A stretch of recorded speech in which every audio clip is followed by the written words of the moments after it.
Today we begin a discussion addresses the fundamental question, how to ensure the sustainability of our great Delta regions, environmentally, economically, culturally, not just for the next generation, but for many generations to come.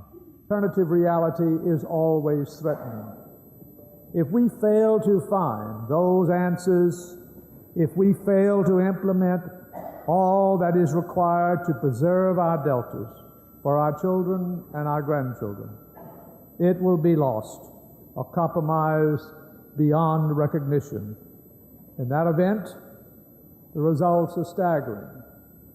In our case, the movement of 1 to 2 million people, the loss of literally hundreds of billions of dollars of infrastructure, towns and communities, the impact desperately upon the oil and gas desperately required for the rest of the country, the loss of fishing, 30% by poundage weight consumed in this country.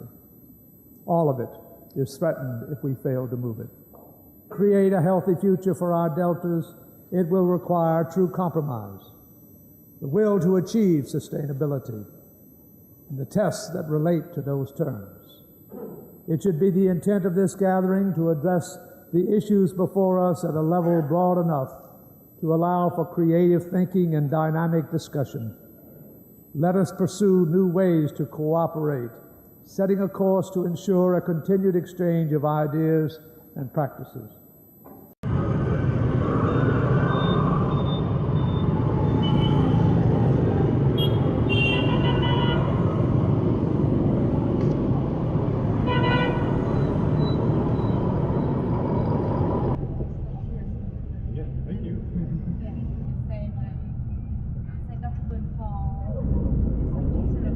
Big market down there. So is this a typical market? Yeah, it's just a store for you to buy something. And there's more tourists or regular folks here? Yeah, regular. People cooking over here? Yeah. Okay. We're going to go over here and look at some cooking. So tell me what this is here. This is beans? Beans. This is a lecture with eggs. Eggs, Yeah. sausage with meat, pork, Yeah. And this is a fried eggs. chicken, shrimp. Shrimp. Yeah. What is that fish? Raw fish. Raw fish. Yeah. Raw fish, I see. Yeah. And the ladies, say hello, wave at everybody. And she's making more shrimp. Yeah, shrimp without the cover. Okay, look at the dish. Look at the dish. How pretty. Oh, this is what we call cơm tấm. Come. Yeah. Nice. Very nice. Quay lên luôn. Okay. Well, this is a typical market in Vietnam, down in the Mekong Delta. Show the ladies after the bacon here. Look at the bacon. Everybody wave. Hey, say hi.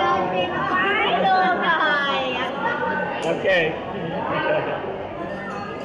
Yes, more food preparation for this very large cafe. If you can look over here, you'll see many of the tables. Camera over here. Look. So you see very large.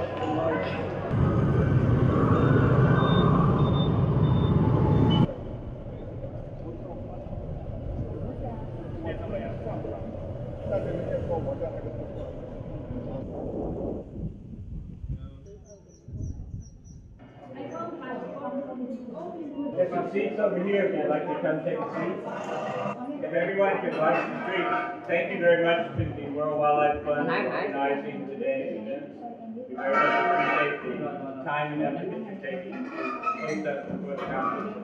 I'll turn it over to our host. In terms of policy advocacy, and may I introduce the Director of National Park, Mr. Nguyễn Hùng.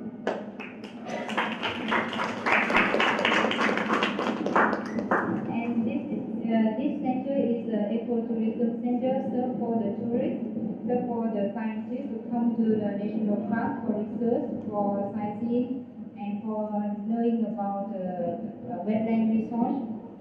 And may I introduce the chairman of the Delta Conference 2013 in Vietnam, Mr. Kim Miller. Well, I'm not king of the drought or any of the king is not with us on this trip. But that's okay. Thank you very much for having us. We very much appreciate it. And we look forward to our tours in the boats and your video.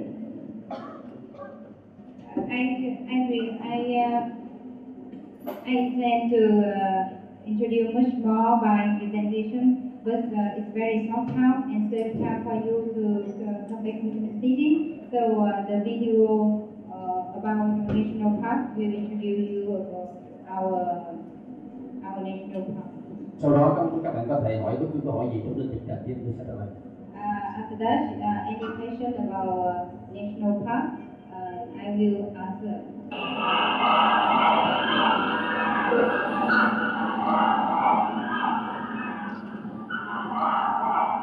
Với mục đích là trồng trọt và khai thác thủy sản, đồng thời vẫn nhận được một phần hình ảnh của một tộc người xa xưa.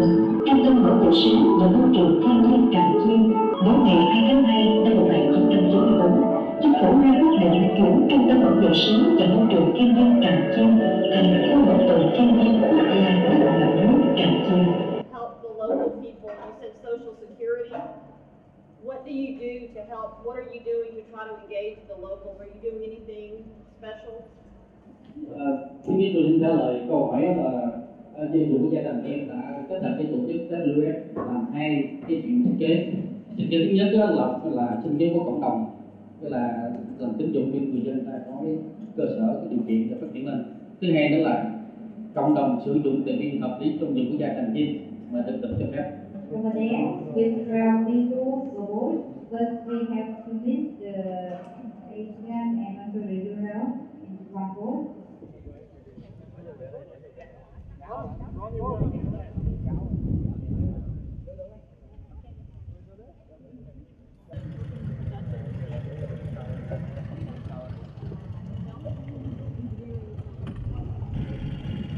Nice breeze, it feels good.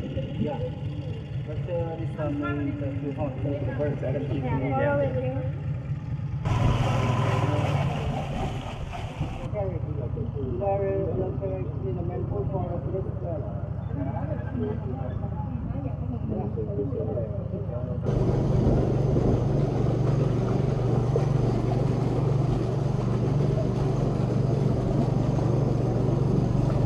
We have a site that we created for WWL and WWL.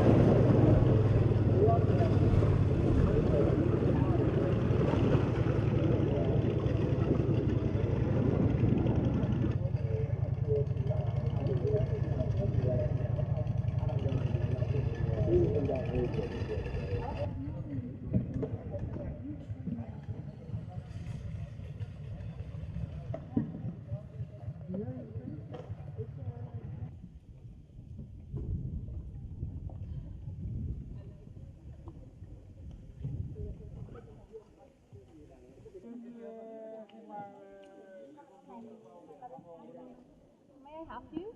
Would you No, like? we're good shape, thank you. Yeah,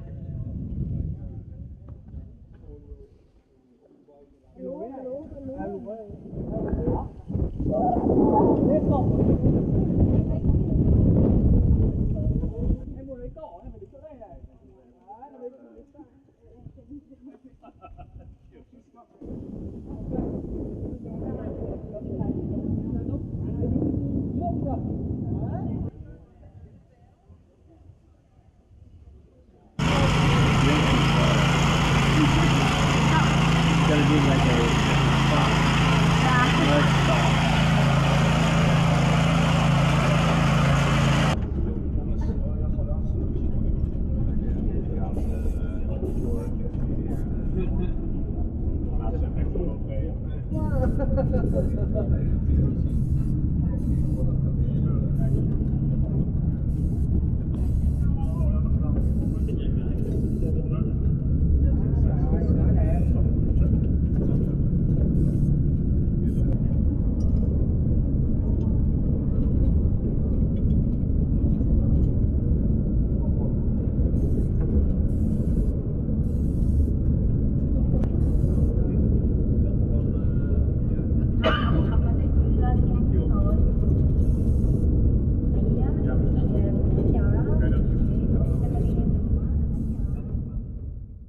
Denise, what do you hope to learn from being out here in the wetlands of the Mekong Delta, knowing what you know from Louisiana? Well, I'm hoping to find out how we've gone from something that's probably an agricultural landscape into floodplain here.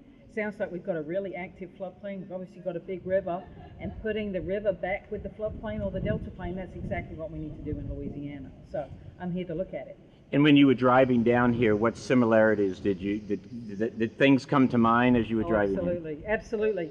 You're driving along, and the road and the water, and then all the communities along the sides of the road and the water, and then the lowland behind it.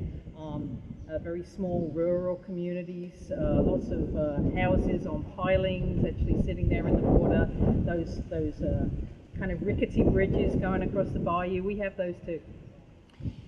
Do you get a sense that their water levels move up and down much differently than ours? What's the floodplain like here?